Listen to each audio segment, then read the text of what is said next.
Matthew 6:14. Our sins will be forgiven when we forgive others.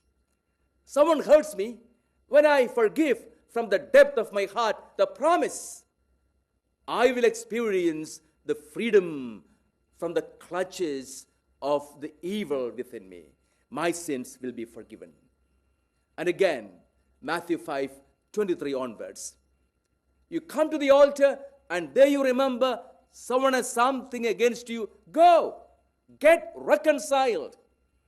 And then the promise, your sacrifice will be accepted by God. Our life sacrifice will be accepted when we forgive others. Everything we do is an offer to God.